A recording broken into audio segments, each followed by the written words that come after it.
The sixth area of focus, growing management numbers.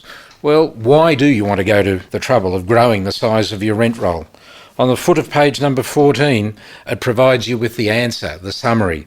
In this particular example, we've looked at a property worth $500 a week.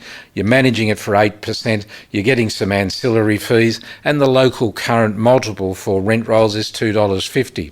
Well, every time you take one of those managements on board, you will be getting another $2,391 per annum as cash flow, and here is the important one. You will be adding $5,979, almost $6,000 for a $500 8% management, adding that straight onto the goodwill value of your business. So that's why you should do it. It makes good financial sense. When you're looking at growing the numbers, have a look at points of critical mass on the top of page 15. Currently, throughout Australasia, to generate a 20% operating surplus, and remember the average is better than that, but if you're below 20 and you want to get to 20, generally you need to have revenue, total revenue above $750,000, about $750,000 a year, and you need to be managing 550 tenancies. But I stress this is an average. You need to know what the points of critical mass are for your business. So meet with your accountant or the person who helps you work on your business, the business consultant, and ask them to confirm or reconfirm the points of critical mass you need in your local area today to achieve a 20% operating surplus for your property management department. Why 20%? Because best practice business principles tell me time and time again that it's not worth the responsibility and the work involved in running a property management business if you're not achieving a minimum 20% operating surplus. Two ways to grow the rent roll: organically or by taking a quantum leap. Let's have a look first of all at the way of growing it organically. And the most successful way that's currently operating throughout Australasia is to employ one or more business development managers. On pages 15 and 16, we set out very clearly the steps you need to take to ensure that you employ a BDM in such a way to maximise success. By the way, business development managers throughout Australasia at the moment are averaging 8 new managements a month. So first of all, 10 things you need to look at with a BDM. They're a salesperson. They are right brain expressive. They need to have their remuneration package highly slanted towards the commission and less on the retainer. They need to be micromanaged. There's a sample D on page number 15 which shows you how to do that every week. It may be you've got to meet with them every day, but BDMs need to be micromanaged. Their job is 100% prospecting, nothing else. They need to have a duty statement. There's a sample for you on page number 16, and we strongly recommend that you employ them initially on a probation period, which enables you to terminate the relationship should it not be working for you and or for them. The most important point for the success of a business development manager is new business only. It's referred to on the top of page number 16. If the property they bring in is vacant, they should hand that property over to the property manager and she or he looks after it from then on. The business development manager goes back to introducing new managements into the business. If the property is leased, it's handed over to the person who handles the leasing. They do not continue the relationship with the landlord who owns that property.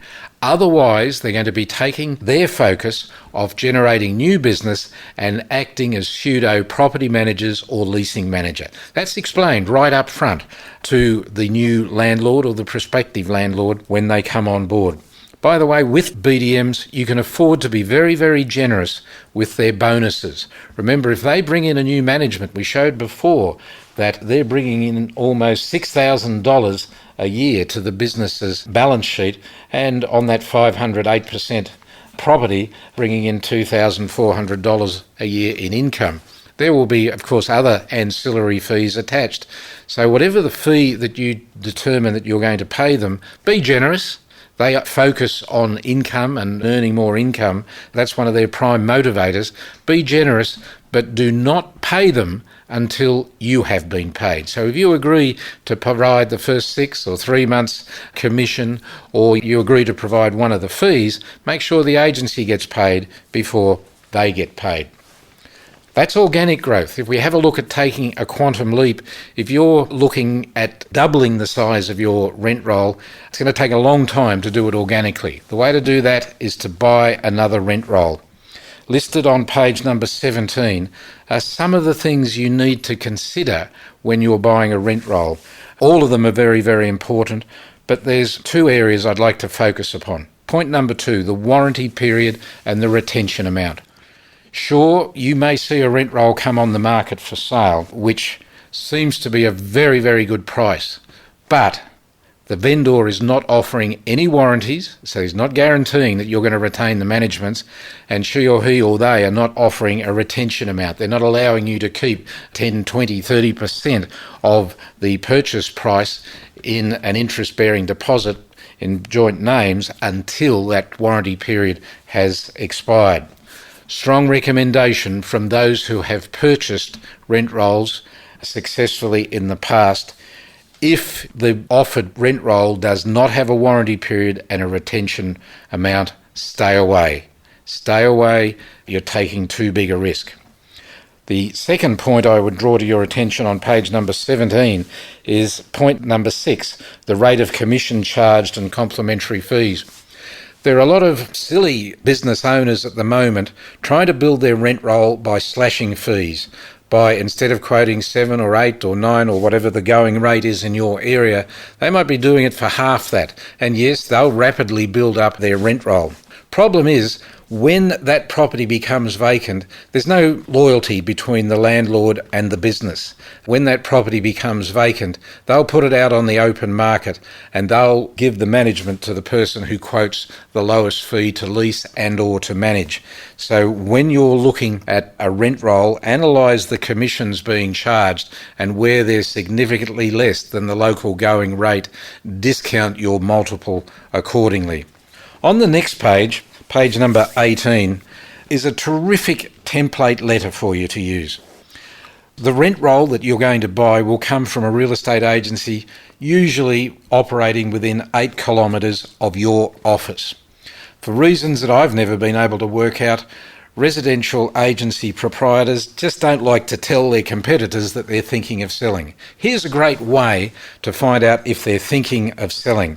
Get your accountant or your broker to prepare a letter similar to the template on page number 18. It enables them to remain confidential and for you to remain confidential. If you're interested in growing your rent roll and taking a quantum leap, you want to buy another rent roll, use this letter, have it addressed and sent to every one of your competitors every 12 months, and you'll be the first to find out who's thinking of selling a rent roll in your area. Finally, right at the foot of page number 18, again, best practice members. If you're thinking of buying a rent roll, there are 3 template agreements that you really need to have a look at, or 3 template manuals that you need to have a look at.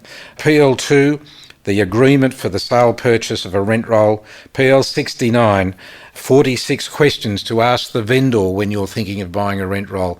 PL69 is your due diligence template, and PL85, the Best Practice Property Management Department Policy and Operations Manual. So if you're thinking of buying a rent roll, you can't afford not to obtain those documents. Best Practice members, they're free, they're part of your subscription, bestpractice.com.au, and click on Resource Library or Products